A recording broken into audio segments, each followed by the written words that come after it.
Assalamualaikum warahmatullahi wabarakatuh. Salam sehat. Pada kesempatan kali ini, saya sebagai Ketua Bawaslu Kabupaten Kota Baru akan menyampaikan hal-hal penting dalam pemilihan kepala daerah tahun 2020. Yang pertama, kami harus menyampaikan agar didengar oleh masyarakat dan menjadi perhatian. Pertama, soal mekanisme laporan dari masyarakat. Bawaslu memang memiliki tagline cegah, awasi, tindak. Kami berupaya keras untuk melakukan cegah, awasi dan tindak. Cegahnya itu harus 3 kali. Bagaimana cara mencegahnya? Yang sangat sederhana kami lakukan dan secara terus-menerus dilakukan adalah melakukan himbauan kepada pasangan calon, tim kampanye, tim pemenangan, baik yang diusung oleh partai politik maupun yang diusung oleh perseorangan. Jadi kalau ada laporan, maka kami membuka posko penanganan pelanggaran. Posko itu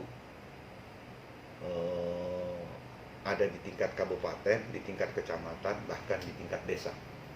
Jadi kalau ada laporan pelanggaran, silahkan kepada masyarakat untuk melaporkan indikasi tersebut ke institusi yang ada di tingkat kabupaten, tingkat kecamatan, maupun pada tingkat desa. Kemudian kalau tidak ada laporan, jadi ada 2, ada laporan, ada temuan. Kalau laporan tadi bisa muncul dari masyarakat. Tidak mesti harus datang ke institusi Bawaslu, kemudian Panwascam maupun Panwas Kelurahan Desa.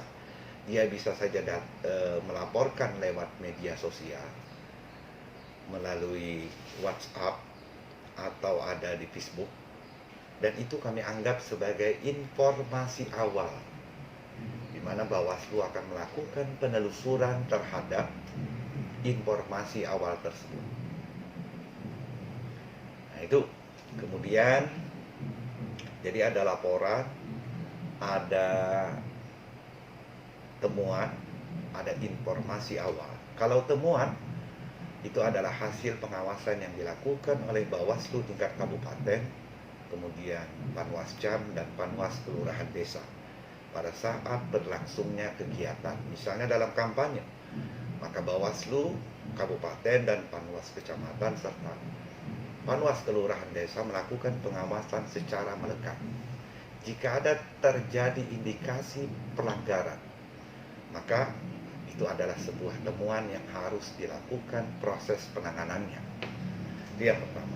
Jadi penting kami sampaikan kepada masyarakat Kota Baru bahwa proses ada 3, bisa kami dapatkan dari informasi awal, bisa dari temuan, kemudian bisa juga dari laporan masyarakat terhadap dugaan indikasi pelanggaran.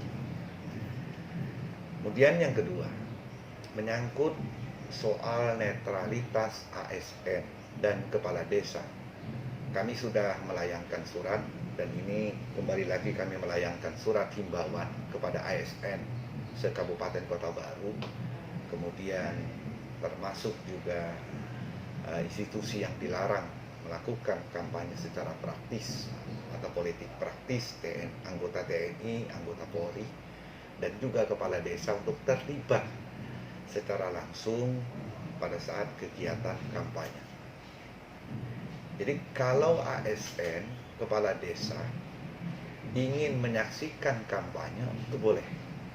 Tapi dia sifatnya pasif dan tidak menggunakan atribut ASN, atribut kepala desa, atribut anggota TNI dan Polri. Jadi kalau dia hanya mendengarkan kemudian bersifat pasif, itu dibolehkan. Karena itu hak mereka untuk mendengarkan visi misi program yang akan disampaikan oleh pasangan calon. Karena mereka memiliki hak, terutama ASN dan kepala desa memiliki hak pada saat hari pemungutan suara untuk menyampaikan hak suara konstitusional. Nah, oleh karena itu kami wanti-wanti menghimbau agar tidak ikut terlibat secara langsung. Ya. Apalagi misalnya di situ terlibat mengarahkan atau membuat keputusan, bagi kepala desa membuat keputusan yang menguntungkan salah satu pasangan calon misalnya, itu sangat dilarang. Ya. Kepada ASN yang melanggar, kami tentu akan melakukan penelusuran penanganan pelanggaran indikasi tersebut. Kemudian hasilnya akan kami layangkan berupa rekomendasi kepada Komisi ASN di Jakarta. Mereka lah nanti yang akan melakukan eksekusi terhadap hasil penelusuran yang telah dilakukan oleh Bawaslu terhadap indikasi pelanggaran ASN. Nah, untuk kepala desa tentu saja ada institusi yang berwenang untuk melakukan teguran dan eksekusi punishment pelanggaran tersebut. Nah, oleh karena itu kami menghimbau kepada ASN, kepala desa, termasuk kepada anggota TNI Polri untuk menjaga netralitas dalam proses pemilihan kepala daerah di tahun 2020 ini. Kemudian kami mengharapkan, karena ini hanya 2 pasang calon dan dua-duanya adalah sama-sama petahana atau incumbent, tapi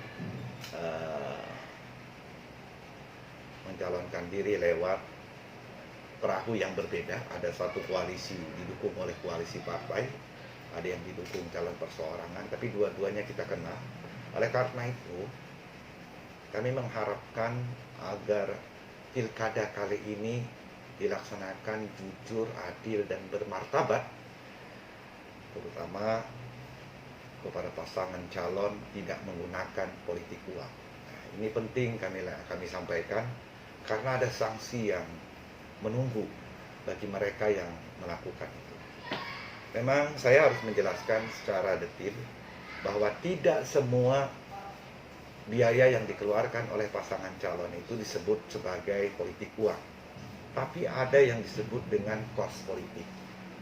Ada yang ditoleransi, misalnya pada saat pasangan calon melakukan kampanye. Apalagi letak geografis kita kan berbeda dengan geografis kabupaten kota lainnya. Mereka harus datang menggunakan transport, kemudian mengumpulkan orang sesuai dengan protokol kesehatan, lalu memberikan konsumsi di situ, maka itu adalah sesuatu yang dibolehkan. Silahkan, nggak masalah. Kemudian kalau ada istilah money politik itu memberi, ya, memberikan kepada masyarakat, kemudian dalam rangka mengajak masyarakat untuk memilih atau tidak memilih kepada pasangan calon, maka ini kategorinya adalah money politik. Sanksinya adalah dalam berdasarkan Undang-Undang Nomor 16 tahun 2020 itu pada pasal 187A, yang memberi dan menerima sama-sama mendapatkan sanksi. Bagaimana proses untuk mendapatkan pelanggaran dugaan money politik itu? Sekali lagi kami sampaikan, bisa melalui laporan masyarakat, bisa informasi awal yang didapatkan oleh penyelenggara pilkada, bisa juga melalui temuan secara langsung yang dilakukan oleh pengawas pilkada. Nah, oleh karena itu sanksi sudah jelas dalam undang-undang, dalam regulasi menekankan. Oleh karena itu setiap yang memberi dan menerima itu sama-sama kena sanksi. Beda dengan hukuman pelanggaran money politik ya pada pileg pilpres. Pada pemilu kada ini itu lebih kejam ya, karena yang memberi dan menerima. Kalau di pileg pilpres yang memberi ya, yang kena sanksi. Tapi kalau yang sekarang menerima pun juga dikenakan sanksi. Ada hal yang lebih penting yang tentu saja ini adalah masa pandemik.